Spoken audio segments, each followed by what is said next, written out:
everyone, my name is Jenna, but you guys can call me Jen, and welcome back to my channel. Welcome to a impromptu video. I decided today, because it is officially June 17th, and there's supposed to be a Camp Nano on July 1st starting, so I had originally planned to participate in this Camp Nano, and even though I'm not done Project Dark yet, it's kind of taken a backseat because it's just not calling to me right now, which is unfortunate, but that's how life works.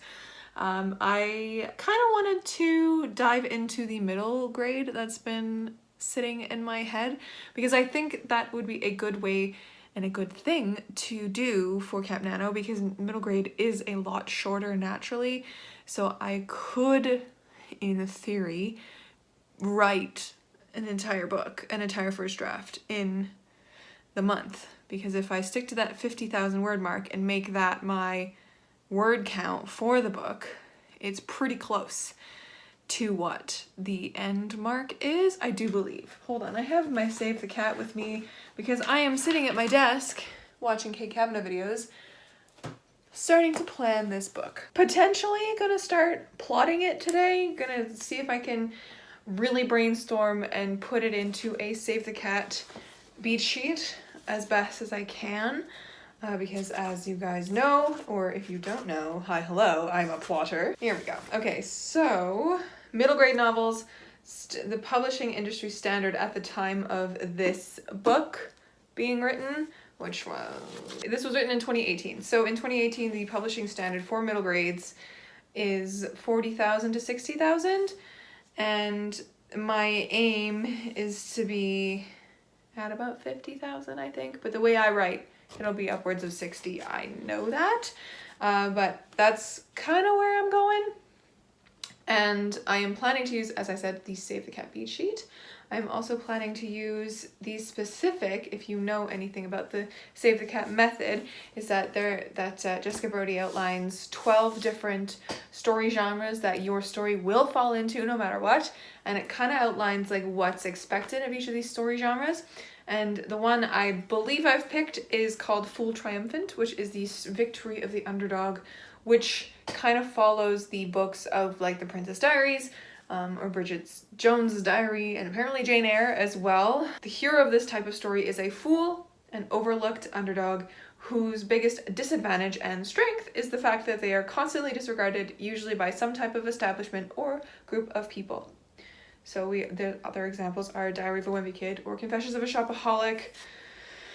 But yeah, I think this is the one that I'm going to go with for this story at least, because it just makes sense for what I have in my head, and what I need is a fool, so my main character, who is someone overlooked by society and often naive to their own potential, and an establishment that the fool is some way pitted against. Don't really know what I'm going to do here for that, but something. And a transmutation, which is the hero becomes someone else, adopts a new name, or gets a new mission. So like, that's very vague, but it makes sense in my head. It makes sense in my head. But yes, so I don't really know how you guys go about this. If you guys are writers, if you guys are trying to be writers, if you guys write on the regular. But when I start a new project, I have a video that's almost a year old now about how I start new projects, what I do basically. So usually I have an idea and I kind of just like, I write it down, because usually if I don't write it down, it'll just vanish. And then sometimes these ideas are just like one-offs. Like, I have an idea for a romance novel that starts with a girl picking up a penny and it changes her luck. But like, that idea hasn't like gripped itself into me, it's just there. The ideas that have gripped themselves into me are the ones that thus become like Project Dark and Project Adventure eventually will be, and this one. This one, I have yet to really come up with a name for it. I was originally calling it Project Dreamlings, but that's a lot. So I might just call it Project Dreams. I don't know. Who knows? But it is a middle grade, and it is going to be fantasy, because what else do I write? But more urban fantasy than anything, because it's going to be just normal kids who stumble across this thing, right? Which is magical and deals with magical creatures and all that kind of stuff, and has to do with dreams. and nightmares and that kind of thing. But yeah, so I will then let that ruminate for a while, and if it really bugs me and I have these ideas that are just running around my head, I'll get those out onto paper and I'll just set them aside if I'm working on something else like Project Dark. I have been dominated by Project Dark for many, many, many years. And so how do I explain this? Yeah, I just kind of do that and it slowly starts from there, really. Project Yellow was like that. It was just an idea in my head and it just wouldn't let go. So I had to get it out and I just kept working on it every day, building an aesthetic for it, building an idea, building the world kind of thing.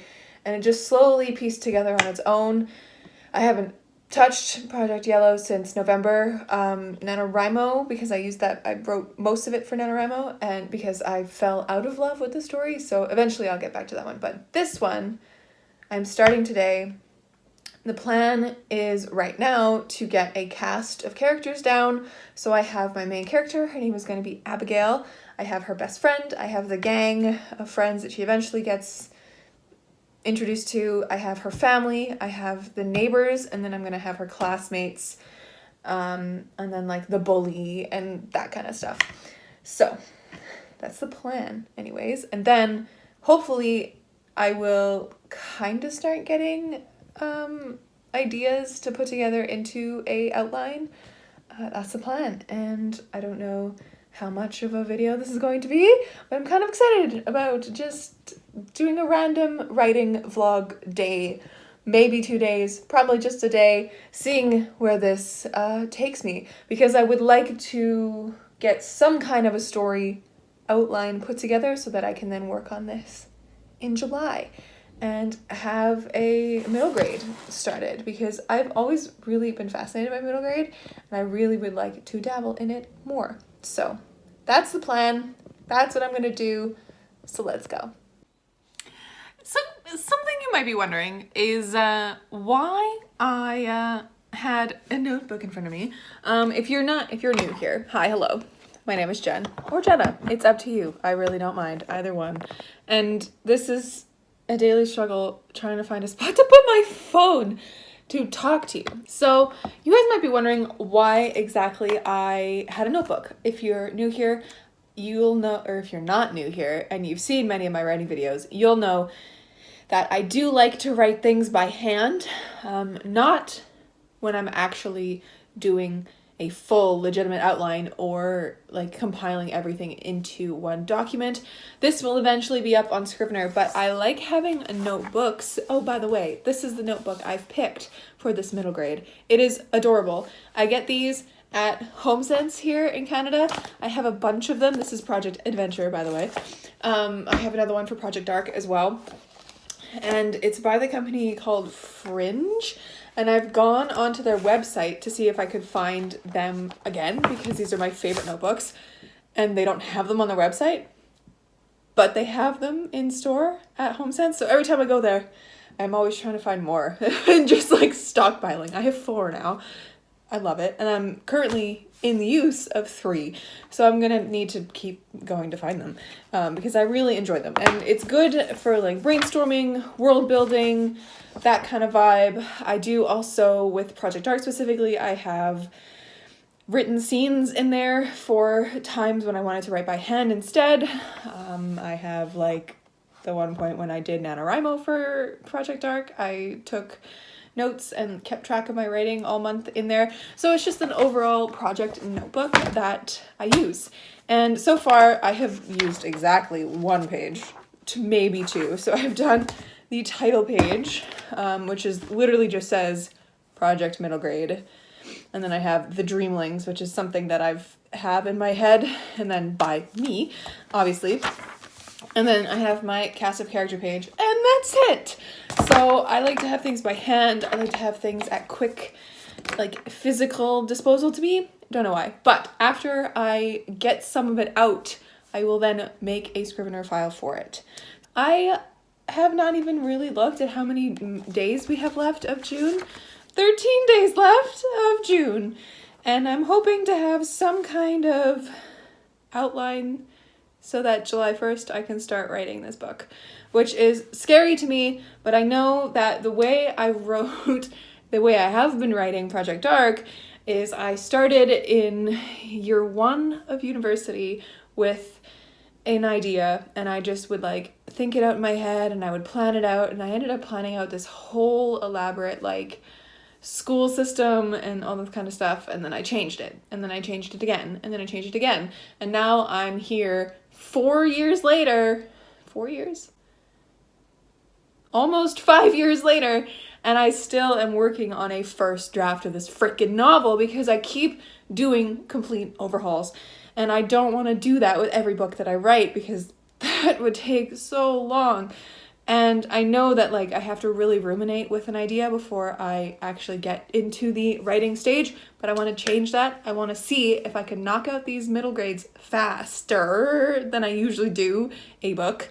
And I want to see how good I can get at knocking out just the bones of an outline, because I know, even though I love plotting, my books change as I write them, because that's how I get to know my characters, that's how I get to know the world, and to see how it really does kind of appear on the page. And I think that is mainly my thing with writing, is that I need to find that good balance of my ideas.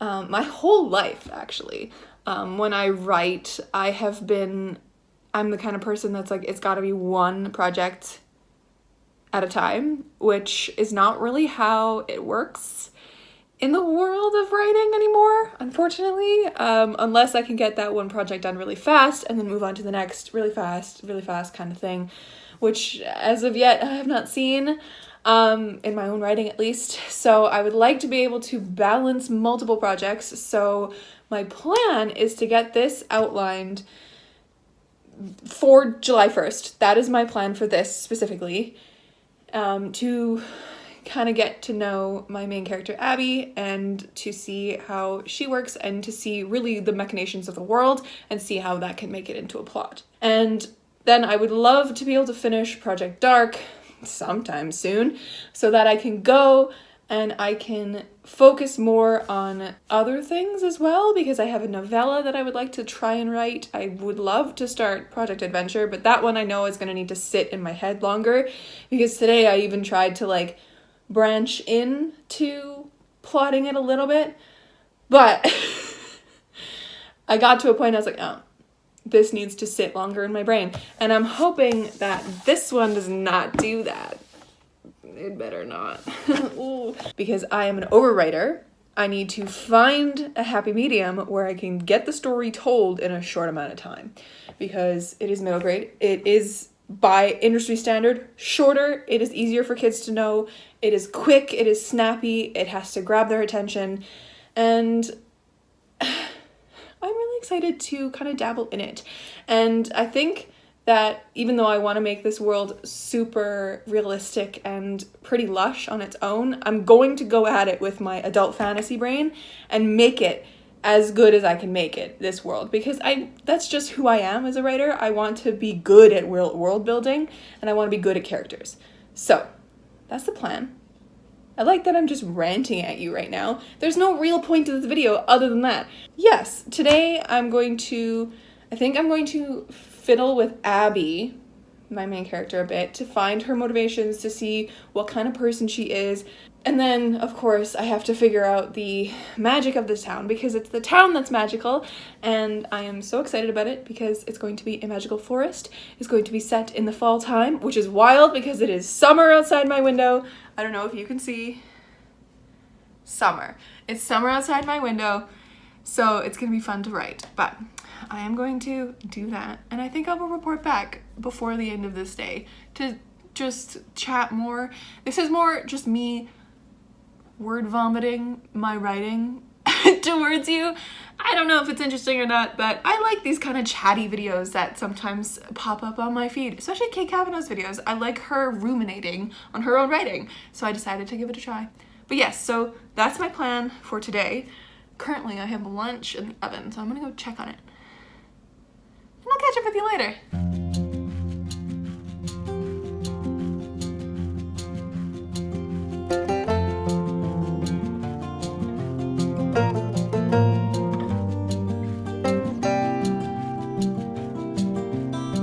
You know, after I just spent, I don't know, an hour just gouging out my brain in my little office there, just so I could, you know, have some brainstorming time to essentially start thinking of a story, I realized that the Fool Triumphant from Save the Cat is not this story. I've decided my story genre is going to be superhero. Now, superhero is the story about an extraordinary person who finds themselves in an ordinary world among us mortals. So no, it's not necessarily about a superhero, but it is the story genre that Percy Jackson and the Olympians, the first one, The Lightning Thief, falls into. Divergent by Veronica Roth, Matilda by Roald Dahl. Oh, they have a whole list here. Let's see. City of Bones by Cassandra Clare, Aragon by Christopher Paolini, Mockingjay by Suzanne Collins, Children of Blood and Bone by Tomi Adeyemi. All of these are superhero stories, and I think that is a better fit for my idea anyways. So as of right now, I have a good idea of where I'm going to start. I have a few problems that I know are going to be sorted out, and I know like who the bully of the story is. I know a few of the extraneous characters who like give guidance at some points. I know how Abby like falls into this, or not falls into, but comes into contact with this forest when it starts getting more magical. I know all of those, and then I think I'm going to have to really find that like specific issue that's happening in this world to start it anyways, like a little one, because I know the second book, because of course this is going to be a series because that's just how I work. The second book is going to be like an issue in the magic system in the forest that the kids have to help fix. So it's like up the stakes. This is just the discovery of the forest and like one issue of it. I'm thinking it might be that the forest is encroaching on the town, or the town is threatening to shut down the forest. Something like that. Just something easy, simple, whatever. And the kids have to like fix it or something. It's got to be something like that. Easy, so I can keep it short, because I know myself and I know my stories, as I've said, they go long. So it's good to know that I have my story genre now. It's really good. I'm glad that it's the same story genre as Percy Jackson, because I think I'm going to go and reread Percy Jackson and do a beat sheet for Percy Jackson myself so I can see how that works.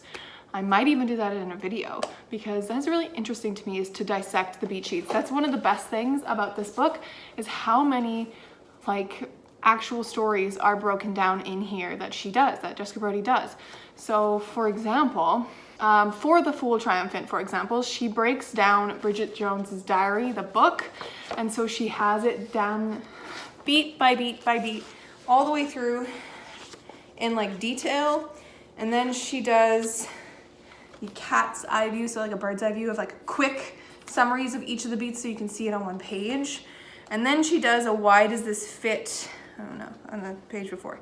She does it, why is this a Fool Triumphant? And she gives you the 3 reasons why it fits into that story genre. This book is just fabulous, and I think everybody should pick it up and read it if they're interested in reading and storytelling. But yeah, I think that's gonna be the end of this video, because I have to teach in the next 20 minutes. I have to sit down and start my teaching day. So thank you for watching. I don't really know the point of this video, but I'm starting a new story and I'm very excited about it, and I can't wait to see where it takes me. And yes, I will be doing vlogs in July for my writing. I don't know if they'll be weekly or 2 weeks kind of vibe. We shall see as we get closer. I don't know if I'm going to be back at work by then, because the world is still hell and everything's up in the air. So all I know for sure is I am going to keep working on outlining my project middle grade. I am very excited about it, and I can't wait to hopefully one day share it with you. So thank you for watching. I hope to catch you in another video soon. Stay kind and keep on writing.